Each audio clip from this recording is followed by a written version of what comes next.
안녕하세요, 조승현입니다. 이번 비즈니스를 위한 세계사는 브렉짓 이슈로 전 세계를 들썩들썩하게 하는 영국 편으로 준비하려고 합니다.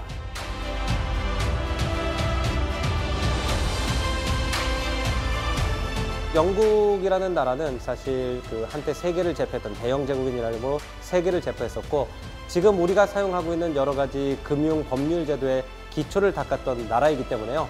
이 나라가 지금 이유에서 탈퇴한다는 것이 왜 그렇게 중대한 문제인지, 그리고 영국이 지금까지 세계사에 미친 영향은 무엇인지, 우리가 지금 살고 있는 이 세계에서 영국이 우리한테 남긴 것들이 무엇인지를 좀 재조명해보는 좀 재미있는 시간을 가지려고 합니다.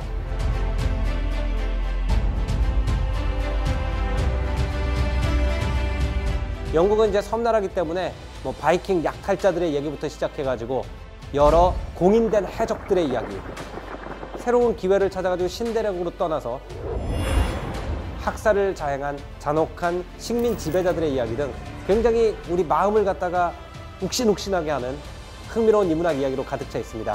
그래서 꼭 역사에 관심 있는 분들이 아니라도 지금 우리 세상에서 왜 영국이 그렇게 중요한 이슈가 되고 왜 로얄 웨딩을 하면 전 세계 사람들이 마음을 두근두근거려 하는지 알고 싶은 분들 꼭 와서 같이 해주셨으면 감사하겠습니다. 그때 뵙겠습니다.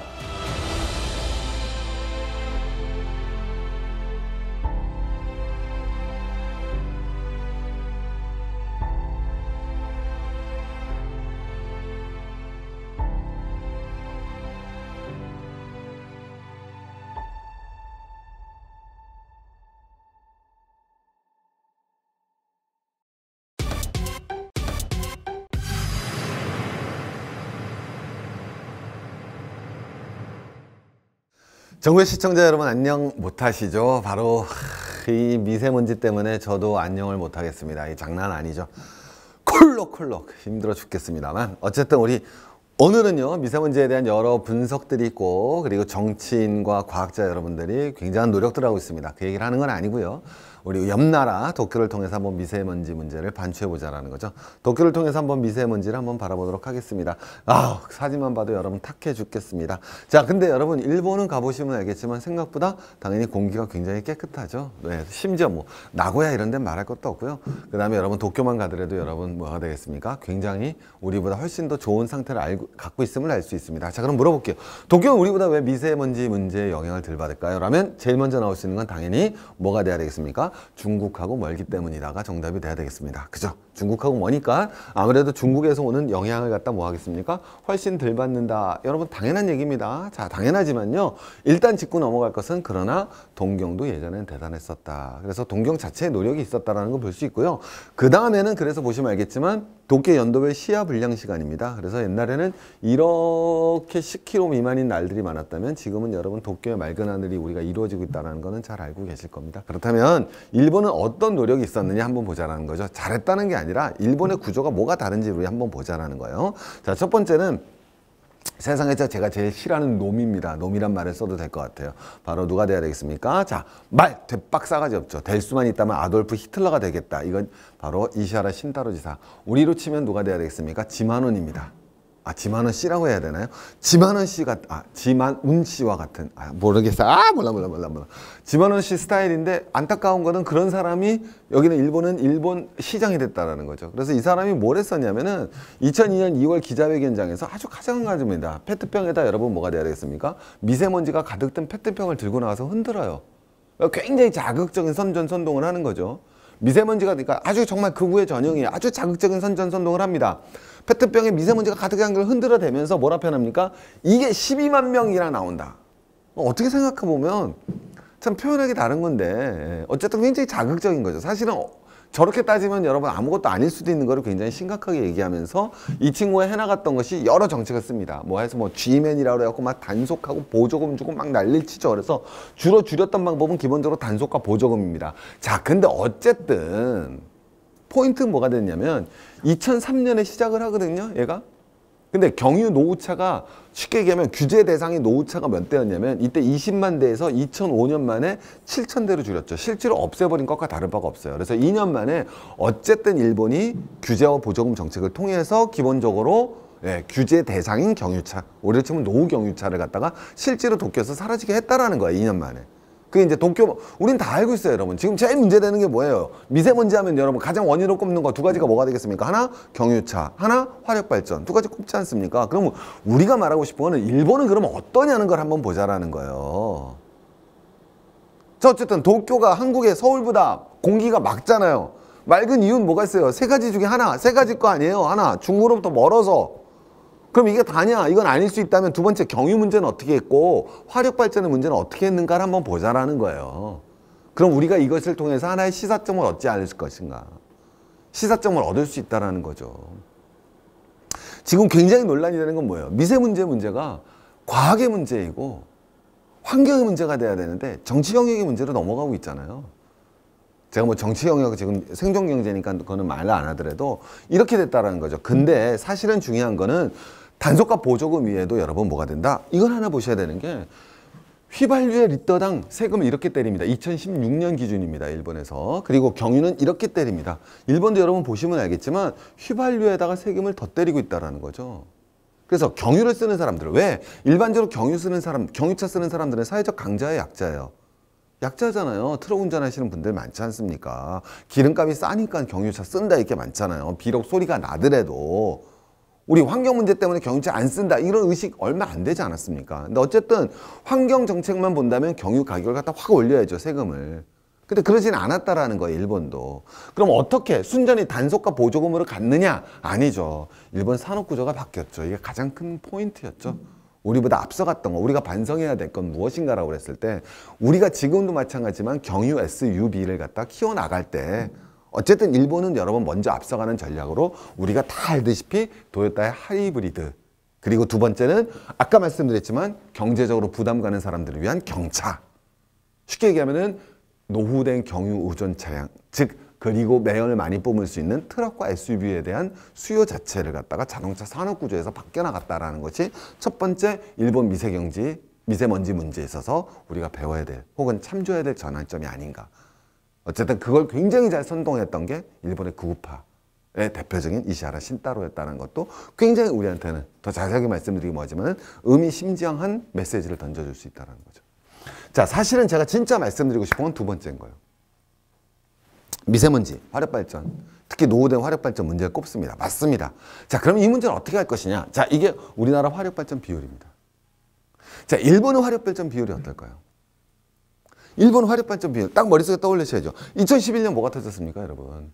후쿠시마 사태가 터졌잖아요. 그리고 원전 가동 뭐 했습니까? 전면 중단시키지 않았습니까? 그럼 원전 안 했단 말이에요, 일본이. 그럼 여러분, 일본 뭐 했겠어요? 다 화력 돌린 거예요. 일본 80%가 화력이에요. 그래서 아주 묘한 게 나오는 거죠. 그러면 일본, 화력발전을 일본 우리보다 훨씬 더 많이 했는데 왜 일본은 미세먼지 문제가 덜 하지? 그럼 화력발전은 미세먼지의 원인이 아닌가가 아니죠. 뭐가 다른가를 한번 보자라는 거야. 그때 잡아야 될 포인트가 바로 두 가지 포인트가 나온다는 거죠. 왜? 일본이 실제로는 2011년에 뭐가 터졌습니까? 후쿠시마가 터지지만 터지기 이전에도 원자력 발전 비율이 우리보다 높진 않아요. 30% 안 됐어요. 우리는 30% 좀 넘었고. 그러니까 우리보다 그때도 원자력 발전 비중이 높진 않았고 화력 발전 비중이 우리보다 높아요. 일본이 항상. 그 전에도 높았어요. 자, 그런데 왜 미세먼지 문제가 덜하냐? 두 가지 포인트를 기억하자라는 거예요. 자, 이건 첫 번째 뭐냐면 우리나라 에너지 원별 발전량에 있어서 원자력이 30%를 차지하고 있다가 26.8%로 1년 사이 이렇게 줄여나갑니다. 자, 몇 프로쯤 줄어들었습니까? 한 3%쯤 줄어들었죠. 그 줄어든 걸 전부 다 뭐로 복구하고 있다? 멘징한다고 그럴 뻔했네요. 뭐로 복구하고 있습니까? 전부 여러분 놀랍게도 다 석탄 화력으로 멘징하고 있죠. 복구하고, 괜찮아요. 방송 나가는 것도 아닌데. 멘징하고 있단 말이에요. 그럼 여러분 뭐가 된다? 우리는 원자력 안 돌리는 대신에 그걸 석탄 화력으로 다 돌리고 있다는 걸 알 수 있죠. 이 비중이 딱 금방 나오잖아요. 자, 그런데 일본은 어땠었느냐? 이거 한번 보시면은, 자, 우리 바라보시면 뭐가 돼야 되겠습니까? 자, 일본도 똑같아요. 2010년, 11년에 뭐가 터졌습니까? 후쿠시마가 터져서 30%에 달하던 게 여러분 졸지에 0% 되고 지금 조금 살아나고 있죠. 어쨌든 확 줄어들었어요. 원자력 비중이 다 없어져 버렸단 말이에요. 자, 이걸 뭐로 메꾸느냐? 물론 석탄 비중도 늘었어요. 석탄 비중도 이렇게 늘죠? 보시기만 알겠지만. 자, 하지만 석탄 비중 느는 것 못지않게 훨씬 더 많이 늘었던 건 기본적으로 LNG라는 거죠. 그리고 우리가 포인트를 해야 될 거는 재생의 비중이 이렇게 높아졌다라는 거죠. 그러니까 일본은 원자력 비중을 줄여나가면서도 화력, 석탄 의존이 높아지는 건 사실이지만 석탄 의존을 높이는 것보다는 LNG와 특히 신재생 에너지 분야로 갔다라는 거예요. 근데 우리는 보시면 알겠지만 작년에 이런 게 나왔어요. 아직 신재생 에너지 열심히 하고 있지만은 거꾸로 부족한 모습을 보여주고 있다라는 거죠. 그 다음에 이제 하나 더 갈 거는 뭐가 되느냐? 그렇다면 두 번째 포인트 뭐가 되느냐? 기본적으로 일본이 우리보다 전기를 덜 쓴다는 거죠. 그죠?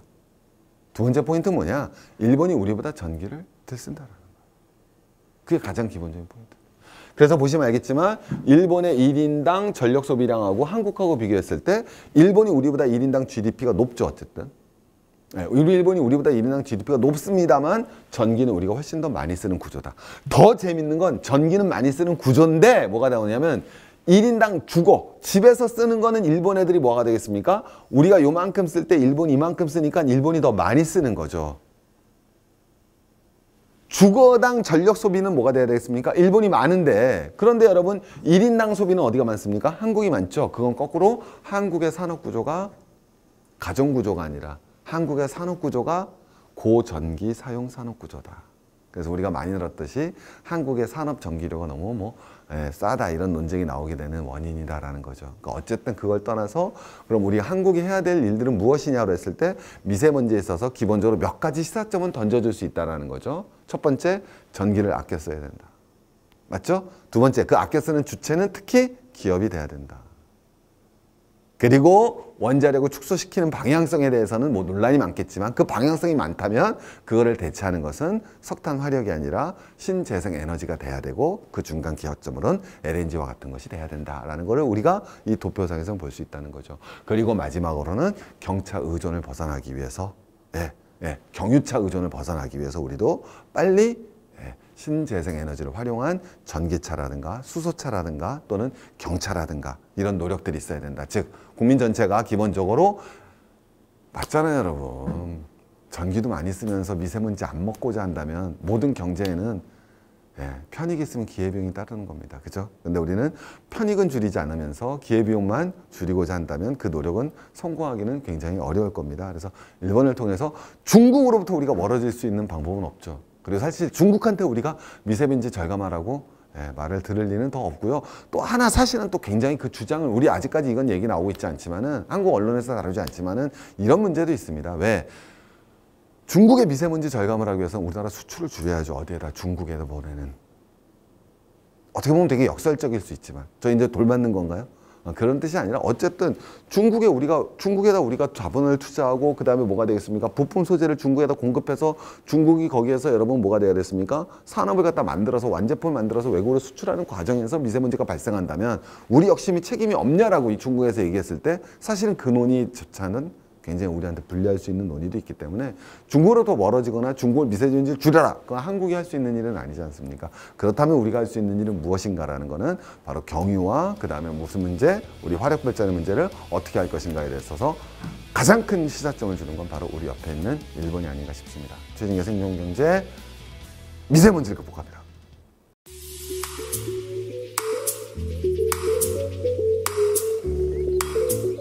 안녕하세요. 현성우입니다. 저는 별명이 하나 있습니다. 현검사라는 별명인데요. 남들은 로스쿨 나왔냐, 직업이 검사냐라고 묻습니다. 그런데 사실은요, 제가 현장에서 근무할 때 작은 거 하나라도 귀신같이 잡아낸다 라고 해서 그러한 별명이 있습니다. 저는 오랜 시간 외식업 현장에서 일을 했고요. 그리고 10년 이상을 프랜차이즈 본사에서 교육을 담당하다 보니까 남들에게 없는 특별한 능력이 한 가지 생겼습니다. 수많은 매장을 관찰하고 연구한 덕에 성공과 실패 공식을 발견하게 되었는데요. 오늘 제가 하게 될 강의는 이렇게 유독 줄 서는 가게에 어떠한 비밀이 숨겨져 있는지 그러한 내용을 담고 있는데요. 첫 번째 주제는 가게 제1 고객은 직원이다 라고 해서 잘 되는 집 사장님들은 사람을 굉장히 귀하게 여깁니다. 그들에게 투자하고 성장하는 데 아낌없이 모든 것들을 다 하는데요. 왜 그런 것들을 하고 있는지 비밀을 알 수 있고요. 두 번째 주제는 한 번 오신 고객을 또 오게 하는 서비스에 관한 내용인데요. 이를 통해서 고객들의 마음을 사로잡고 고객의 기억 속에 오래 남는 가게로 성장할 수 있는 비밀을 알 수 있습니다. 신규 고객을 창출하는 것은요, 기존 고객을 유지하는 것보다 5배 이상의 비용이 많이 발생을 해요. 그래서 두 번째 챕터를 통해서 노하우를 습득하신다면 보다 많은 단골 손님을 얻을 수 있습니다. 세 번째는 시스템에 관한 내용입니다. 많은 분들이 굉장히 주먹구구식으로 가게를 운영하시는데요. 매장을 운영하는 효과적이고 효율적인 시스템이 있다면 비용을 절감하고 매출도 올릴 수 있습니다. 제 강의 내용은 큰 돈을 들이거나 많은 것을 바꾸는 것은 아닙니다. 모두가 알고 있지만 이러한 것들을 살짝만 바꿔서 적용한다면 즉시 매출을 올리고 비용도 절감할 수 있는 효과를 얻으실 수 있는데요.